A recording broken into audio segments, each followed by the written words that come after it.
Shalom Bapak Ibu, senang sekali bisa sekali lagi belajar dari firman Tuhan bersama-sama. Kita lanjut dalam seri khotbah Keluaran dan hari ini kita akan belajar dari pasal yang ke-7. Mari kita berdoa sebelumnya. Bapa kami sangat bersyukur ada kesempatan untuk belajar dari firman Tuhan lagi. Kami minta Roh Kudus untuk mengurapi hambanya supaya hamba ini bisa menjelaskan firman Tuhan dengan baik, dengan jujur, dengan jelas, supaya nama Tuhan Yesus boleh ditinggikan. Kami berdoa dalam nama Yesus Kristus. Amin. Bapak Ibu, berapa minggu ke depan ada permainan Olimpik. Jadi banyak bangsa mempersiapkan atlet-atlet mereka untuk berpartisipasi di Jepang nanti. Bangsa Indonesia pasti sudah menghabiskan banyak tenaga dan uang untuk mempersiapkan atlet-atlet di Indonesia untuk berkompetisi itu juga. Ada harapan besar atlet bola tangkis bisa menang medali emas. Jika begitu, apa tujuan bangsa Indonesia menghabiskan tenaga dan uang untuk mempersiapkan atlet-atlet tersebut? Untuk prestasi atlet itu? Untuk kesehatan keluarganya? Supaya atlet itu menjadi orang yang sangat terkenal? Saya kira tidak. Saya kira tujuannya adalah untuk meninggikan prestasi Indonesia di mata bangsa lain. Supaya seandainya ada atlet Indonesia yang menang, bendera Indonesia naik dan anthem Indonesia didengar oleh semua orang lain. Tujuan persiapan atlet Indonesia adalah meninggikan prestasi Indonesia. Ini wajar. Bangsa-bangsa lain coba itu juga untuk meninggikan prestasi bangsa itu. Pasti atlet yang menang senang juga dan merasa bangga. Tetapi yang paling penting, menurut panitia Olimpik Indonesia adalah prestasi bangsa atau prestasi Indonesia. Lebih layak lagi, Bapak Ibu, prestasi dan kemuliaan Allah. Allah memanggil dan mengutus hambanya untuk meninggikan namanya antara bangsa-bangsa lain dan memuliakan namanya. Ini menjadi tema khotbah ini. Tujuan panggilan Allah adalah kemuliaannya. Tidak rumit, tetapi jarang dilihat. Tujuan panggilan Allah adalah kemuliaannya. Bukan prestasi hamba Tuhan, bukan prestasi gereja, bukan prestasi organisasi, tetapi prestasi dan kemuliaan Allah kita. Kita akan melihat tema ini dalam Keluaran, kitab Keluaran pasal 7, dan bagaimana Allah melawan Mesir dan dewa-dewi Mesir, dan terus dalam tula-tula nanti, lewat pelayanan hambanya, yaitu Musa dan Harun. Mari kita membaca Keluaran pasal 7. Saya akan membaca untuk kita semua. Berfirmanlah Tuhan kepada Musa, "Lihat, aku mengangkat engkau sebagai Allah bagi Firaun, dan Harun abangmu akan menjadi nabimu. Engkau harus mengatakan segala yang kuperintahkan kepadamu, dan Harun abangmu harus berbicara kepada Firaun, supaya dibiarkannya orang Israel itu pergi dari negerinya. Tetapi aku akan mengeraskan hati Firaun, dan aku akan memperbanyak tanda-tanda dan mujizat-mujizat yang kubuat di tanah Mesir.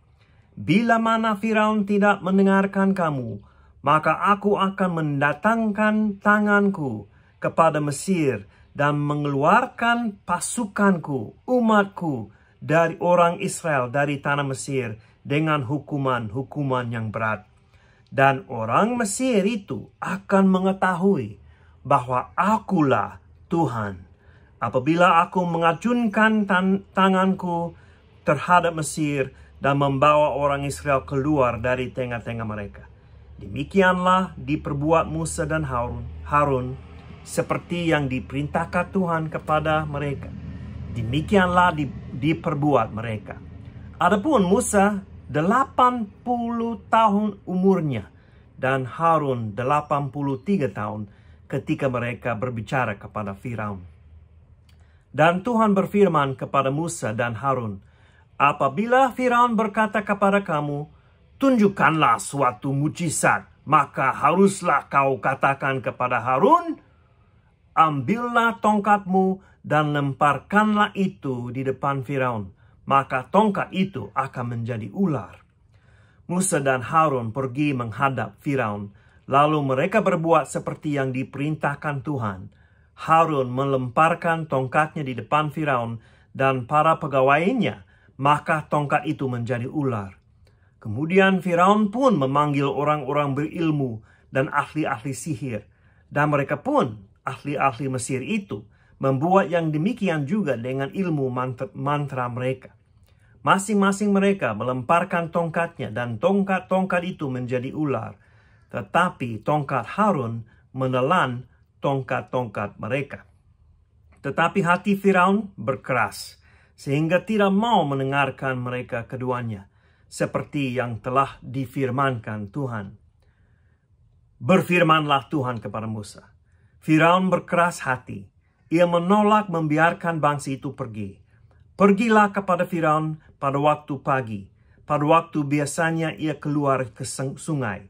Nantikanlah dia di tepi sungai Nil dengan memegang di tanganmu tongkat yang tadinya berubah menjadi ular.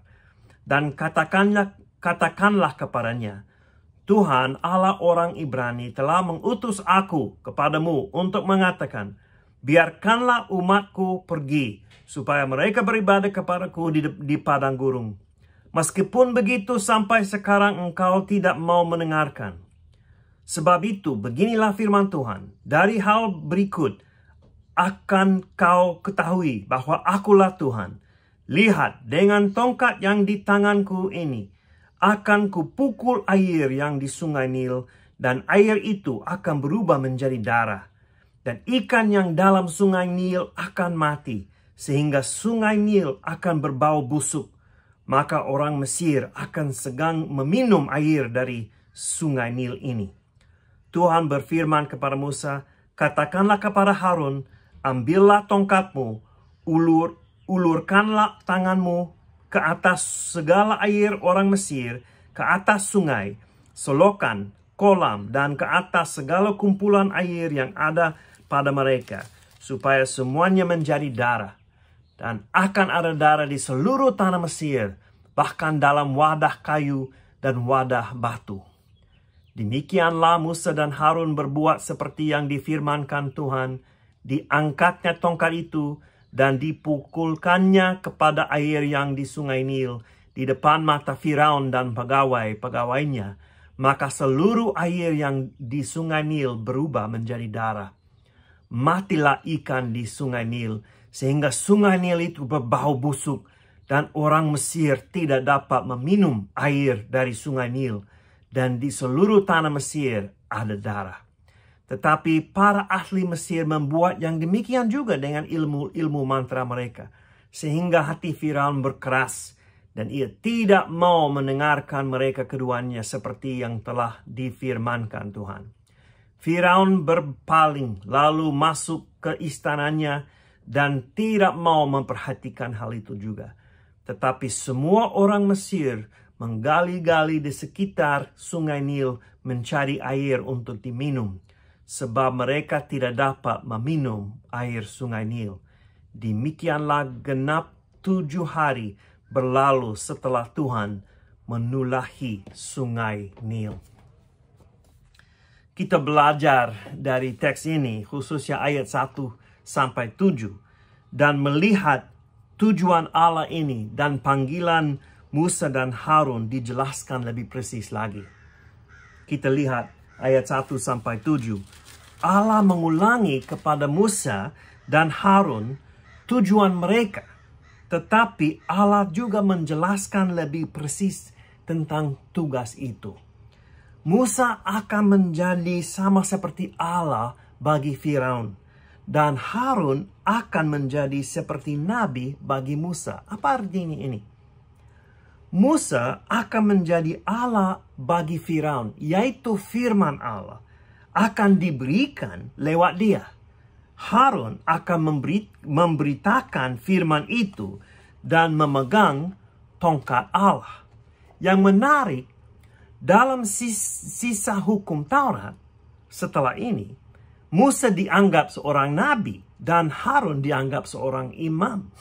Tetapi untuk sementara, Harun akan berbicara mewakili Allah kepada Firaun. Konsepnya Musa seperti Allah mengingatkan kita tentang Adam. Adam diciptakan menurut rupa dan gambar Allah. Dia seperti gambar Allah di taman itu, di dalam dunia ini. Tetapi gambar itu, imago Dei, dirusak. Tidak seluruhnya, tetapi dirusak oleh karena dosa. Musa mengingatkan kita tentang apa yang hilang dalam Taman Eden.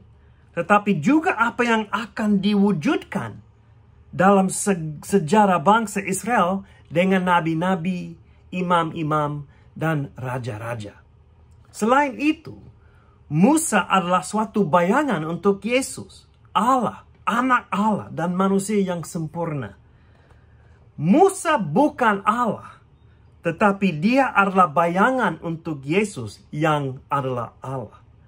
Kita tahu itu karena kita bisa melihat hal ini dengan kacamata salib dan kebangkitan Yesus. Yesus adalah Allah, bukan saja secara fungsional seperti Musa, tetapi secara esensinya. Jadi untuk kesimpulan, Musa dianggap Allah bagi Firaun karena dia membayangkan, dia mewujudkan tujuan atau maksud Allah untuk manusia. Untuk merepresentasikan Allah di dunia ini. Yesus yang sempurna dengan 100% mewakili, merepresentasikan Allah di dunia ini. Jadi Musa membayangkan Yesus itu dalam pelayanan ini. Nah, walaupun Allah akan mengutus mereka begitu, hati Firaun tetap keras terhadap Allah dan dia tidak akan membebaskan orang Israel.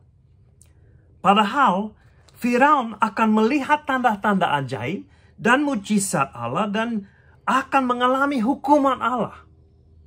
Semuanya akan terjadi untuk apa? Apa tujuannya? Kita membaca tujuannya dalam ayat yang kelima. Dan orang Mesir itu akan mengetahui bahwa akulah Tuhan. Mereka akan tahu dari mujizat-mujizat dan hukuman bahwa Allah itu adalah Tuhan. Allah Israel adalah Tuhan. Itu menarik karena Musa dan Harun menaati perintah Tuhan walaupun mereka sudah tua sekali. 80 dan 83 tahun. Tidak ada batasan berkaitan dengan usia kita untuk melayani Tuhan Yesus. Lanjut, kita melihat kemuliaan dan keajaiban Tuhan mulai dinyatakan dalam tanda ular. Hal ini adalah suatu pratanda atau bayangan untuk kekalahan dewa-dewi Mesir. Kita akan belajar itu dari pasal 8, pasal 9 sampai pasal 12. Tongkat ini kita lihat menjadi seekor ular itu menggenapi firman Allah kepada Musa dalam Keluaran pasal 4. Kita ingat itu Allah kasih satu tanda kepada Musa seandainya orang Israel tidak percaya, dia bisa pakai tongkat Allah itu menjadi ular dalam Keluaran pasal 4. Ini tongkat Harun, dan sekali lagi mereka berbuat seperti yang diperintahkan Tuhan. Mereka sangat taat. Musa dan Harun maksud saya. Itu menjelaskan ketaatan mereka. Dalam bahasa asli, kita menemukan frase ini, mereka berbuat seperti yang diperintahkan Tuhan, dalam ayat 6, ayat 10, dan ayat 20.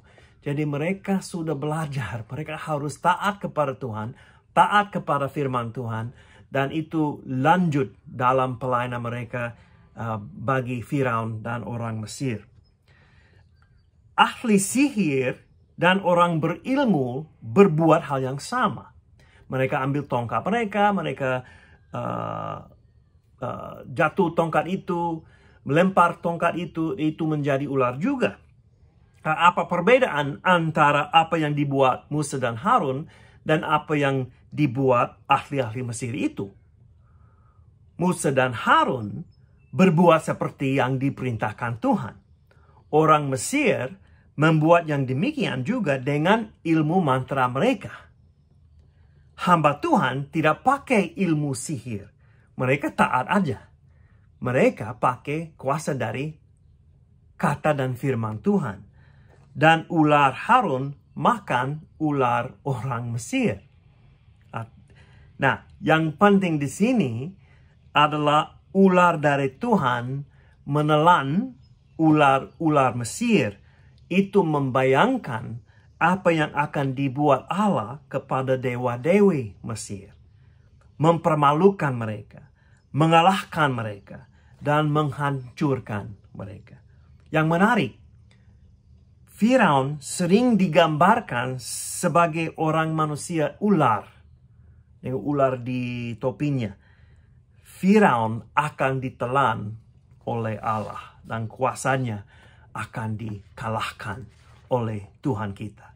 Yang menarik juga, kata yang dipakai dalam bahasa aslinya untuk menelan adalah kata yang sama yang dipakai untuk sungai Nil menelan tentara Mesir.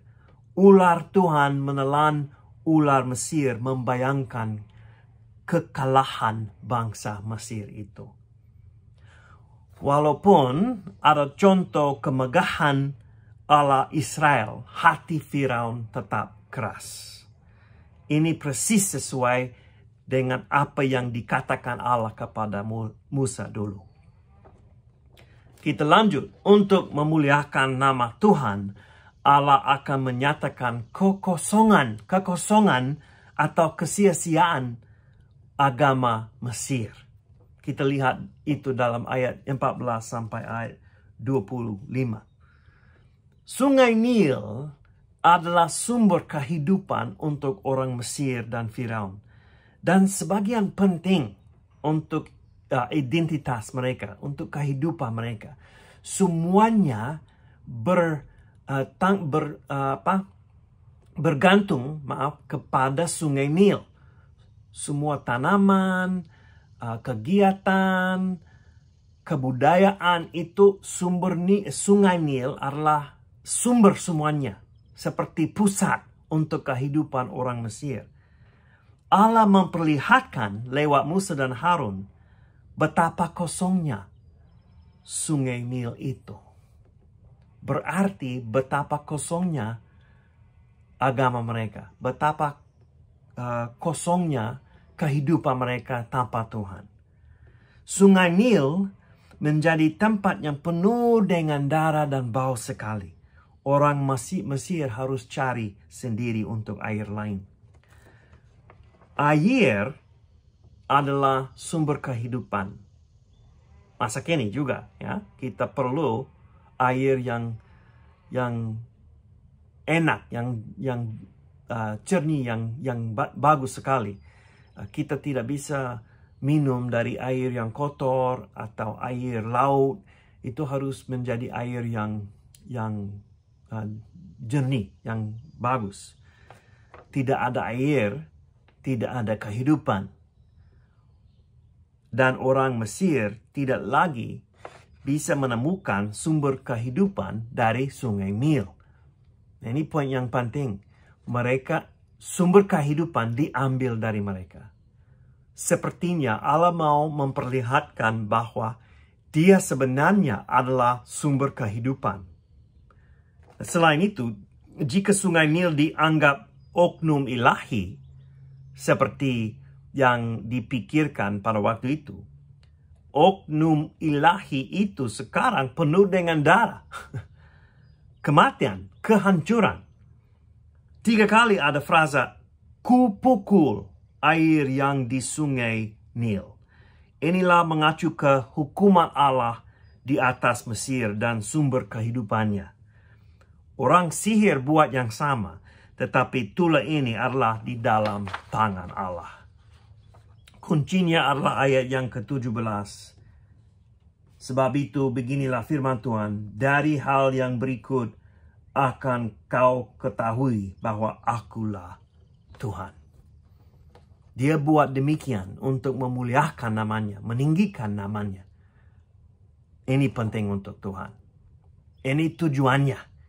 Ini maksudnya, keinginannya untuk Musa dan Harun dan pasti untuk kita masa kini. Nah, pertanyaannya untuk kita. Dalam kehidupan atau pelayanan kita, siapa ditinggikan? Kita sendiri atau Yesus Kristus? Pengakuan Westminster mengatakan bahwa tujuan manusia yang terutama adalah begini, memuliakan Allah dan menikmati Dia selama-lamanya.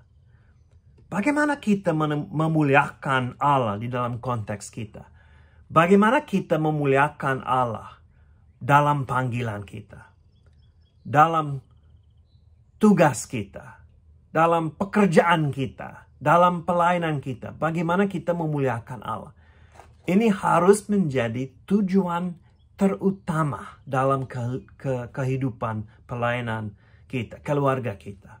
Bagaimana kita bisa memuliakan Allah dalam keluarga, dalam pernikahan. Bapak Ibu, pernikahan kita dimaksud untuk membayangkan atau menggambarkan kemuliaan Tuhan. Kalau ada masalah dalam pernikahan kita, berarti kita tidak akan memuliakan Allah dalam pernikahan. Kita akan menjadi contoh jelek untuk masyarakat dan komunitas terhadap siapakah Allah sebagai Allah Tritunggal. Bagaimana kita menjadi seperti Allah, sama seperti Musa? Bagaimana kita bisa menjadi seperti Allah kepada dunia ini? Yesus mengatakan dalam Matius pasal 5 ayat 16, demikianlah hendaknya terangmu bercahaya di depan orang. Supaya apa? Mereka melihat perbuatanmu yang baik dan memuliakan Bapamu yang di surga. Perbuatan kita baik hanya oleh karena kita diselamatkan oleh Yesus dan diberikan kebenarannya sendiri. Kebenaran dari Yesus diberikan kepada kita. Itu membuat kita menjadi baik. Oleh karena itu, jika kita bercahaya di dunia ini, kita menyatakan cahaya Yesus sebenarnya. Dan oleh karena itu, Bapa kita di surga dimuliakan. Bagaimana bangsa-bangsa lain akan tahu bahwa Allah adalah Tuhan? Dari pelayanan Yesus di dalam hamba-hambanya. Mereka di Mesir mengetahui bahwa Allah Israel adalah Allah Tuhan lewat pelayanan Musa dan Harun. Dan sama seperti itu masa kini, bangsa-bangsa di sekeliling kita, suku-suku lain akan tahu, akan mengetahui bahwa Yesus Kristus adalah Tuhan lewat pelayanan Yesus di dalam hamba-hambanya. Bukan dari kita, tetapi dari Yesus di dalam kita. Diam di dalam Yesus. Dan firman Yesus akan diam di dalam kita. Dan kita akan berbuat banyak. Semua sistem lain, sistem lain dan filsafat lain di dunia ini. Seperti sungai Nil yang menjadi darah. Tidak ada gunaannya dibandingkan dengan Allah kita. Yesaya pasal 55 ayat 1 sampai ayat 2 menjelaskan kebenaran ini. Yesaya 55 ayat 1 dan 2. Ayo, hai semua orang yang haus, marilah dan minumlah air. Dan hai orang yang tidak mempunyai uang, marilah, terimalah gandum tanpa uang pembeli dan makanlah. Juga anggur dan susu tanpa bayaran. Mengapakah kamu belanjakan uang untuk sesuatu yang bukan roti? Dan upah jerih payamu untuk sesuatu yang tidak mengenyangkan. Maaf, susah. Dengarkanlah aku, maka kamu akan memakan yang baik, dan kamu akan menikmati sajian yang paling lezat. Maksud Yesaya adalah, kenapa kita menghabiskan uang, menghabiskan tenaga, menghabiskan panggilan untuk hal yang kosong, untuk hal yang tidak bisa memuaskan. Kita diminta oleh Tuhan untuk mendekati Dia supaya kita bisa minum dan makan dari Tuhan sendiri yang memuaskan. Yesus menjelaskan hal yang sama dalam Injil Yohanes pasal 7 ayat 37 sampai 38. Dan pada hari terakhir, yaitu pada puncak perayaan itu, Yesus berdiri dan berseru, barang siapa haus, baiklah ia datang kepadaku dan minum. Barang siapa percaya kepadaku, seperti yang dikatakan oleh kitab suci, dari dalam hatinya akan mengalir aliran-aliran air hidup. Dibandingkan dengan Yesus, semua sumber kehidupan di dunia ini tidak bisa memuaskan. Yesus bisa. Yesus siap untuk memuaskan. Nanti Yesus akan mengalahkan semua dewa-dewi di dunia ini. Siapa adalah Tuhan kita sekarang? Bapak Ibu, siapa menjadi tujuan kita dalam kehidupan pelayanan ini, dalam keluarga ini, dalam masa kini? Siapa menjadi sumber kehidupan seperti air dan tujuan kemuliaan? Itu harus menjadi Yesus Kristus yang menjadi Tuhan kita. Mari kita berdoa. Bapa kami bersyukur karena Tuhan adalah sumber kehidupan dan Tuhan adalah tujuan untuk kemuliaan. Dan tolong kami masing-masing untuk hidup untuk kemuliaan Tuhan Yesus, dan sampai semua bangsa-bangsa di sekeliling kami dan suku-suku yang ada di Indonesia bisa tahu siapakah Allah Tuhan kita, Tuhan kami. Kami berdoa dalam nama Yesus Kristus. Amin. Tuhan memberkati.